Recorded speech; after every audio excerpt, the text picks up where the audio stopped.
श्री गणेशाय नमः।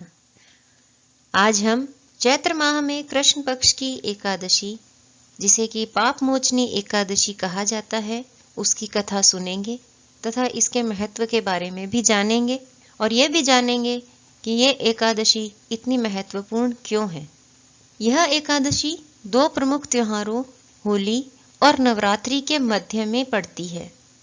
मान्यता है कि इस एकादशी व्रत के प्रभाव से जाने अनजाने में किए सभी पापों से मुक्ति मिल जाती है।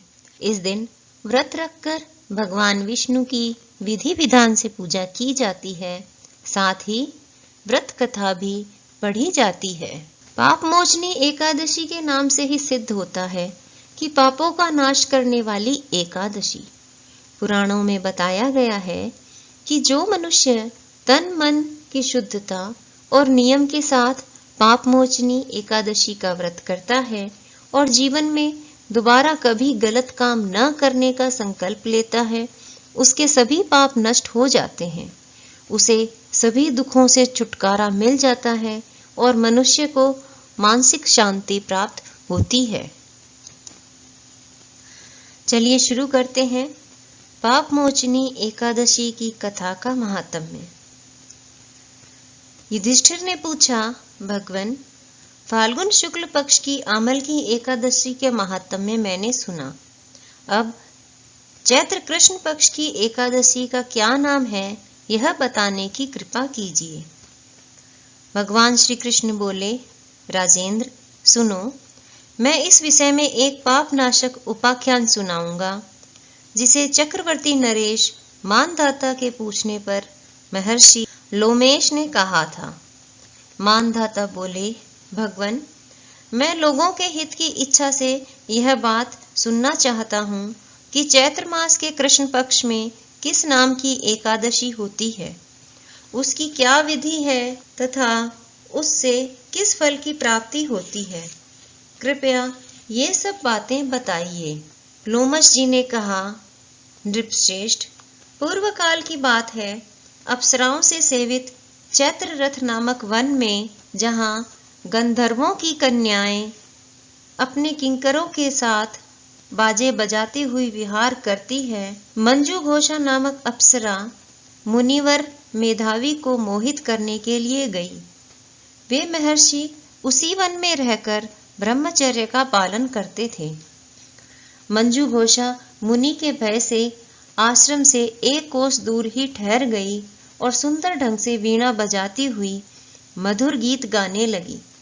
मुनि श्रेष्ठ मेधावी घूमते हुए उधर जा निकले और उस सुंदरी अप्सरा को इस प्रकार गान करते देख सेना सहित कामदेव से परास्त होकर बरबस मोह के वशीभूत हो गए। मुनि की ऐसी अवस्था देख मंजू घोषा उनके समीप आई और वीणा नीचे रखकर उनका आलिंगन करने लगी। मेधावी भी उसके साथ रमण करने लगे।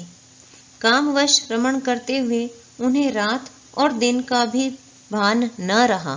इस प्रकार मुनि जनोचित सदाचार का लोप करके अप्सरा के साथ रमण करते हुए उन्हें बहुत दिन व्यतीत हो गए। मंजू घोषा देवलोक में जाने को तैयार हुई। जाते समय उसने मुनि श्रेष्ठ मेधावी से कहा, ब्राह्मण, अब मुझे अपने देश जाने की आज्ञा दीजिए। मेधावी बोले, देवी, जब तक सवेरे की संध्या न हो जाए तब तक मेरे ही पास ठहरो। अप्सरा ने कहा, विप्रवर, अब तक न जाने कितनी संध्या चली गई, मुझ पर कृपा करके बीते हुए समय का विचार तो कीजिए। लोमश जी कहते हैं, राजन, अप्सरा की बात सुनकर मेधावी के नेत्र आश्चर्य से चकित हो उठे। उस समय उन्होंने बीते हुए समय का हिसाब लगाया तो मालूम हुआ कि उसके साथ रहते हुए 57 वर्ष हो गए।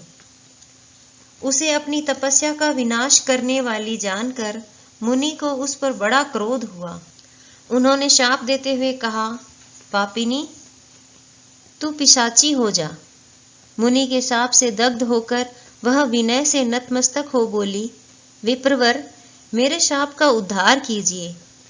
7 वाक्य बोलने या 7 पद साथ साथ चलने मात्र से ही सत्पुरुषों के साथ मैत्री हो जाती है। ब्राह्मण, मैंने तो आपके साथ अनेक वर्ष व्यतीत किए हैं, अतः स्वामिन मुझ पर कृपा कीजिए। मुनि बोले, भद्रे, मेरी बात सुनो, यह सांप से उद्धार करने वाली है, क्या करूं? तुमने मेरी बहुत बड़ी तपस्या नष्ट कर डाली है। चैत्र कृष्ण पक्ष में जो शुभदायी एकादशी आती है उसका नाम है पाप मोचनी। वह सब पापों का क्षय करने वाली है। सुंदरी, उसी का व्रत करने पर तुम्हारी पिशाचता दूर होगी। ऐसा कहकर मेधावी अपने पिता मुनिवर च्यवन के आश्रम पर गए। उन्हें आया देखकर च्यवन ने पूछा, बेटा, यह क्या किया? तुमने तो अपने पुण्य का नाश कर डाला। मेधावी बोले, पिताजी, मैंने अप्सरा के साथ रमण करने का पातक किया है। ऐसा कोई प्रायश्चित बताइए जिससे पाप का नाश हो जाए। च्यवन ने कहा, बेटा, चैत्र कृष्ण पक्ष में जो पाप मोचनी एकादशी होती है उसका व्रत करने पर पाप राशि का विनाश हो जाएगा। पिता का यह वचन सुनकर मेधावी ने उस व्रत का अनुष्ठान किया। इससे उनका पाप नष्ट हो गया और वे पुनः तपस्या से परिपूर्ण हो गए। इसी प्रकार मंजू घोषा ने भी इस उत्तम व्रत का पालन किया। पाप मोचनी का व्रत करने के कारण वह पिशाच योनि से मुक्त हुई और दिव्य रूप धारिणी श्रेष्ठ अप्सरा होकर स्वर्गलोक में चली गई। राजन, जो श्रेष्ठ मनुष्य पाप मोचनी एकादशी का व्रत करते हैं उनका सारा पाप नष्ट हो जाता है। इसको पढ़ने और सुनने से सहस्र गोदान का फल मिलता है। ब्रह्म हत्या, सुवर्ण की चोरी, सुरापान और गुरु पत्नी गमन करने वाले महापात की भी इस व्रत के करने से पाप मुक्त हो जाते हैं। यह व्रत बहुत ही पुण्यमय है। जय श्री कृष्ण।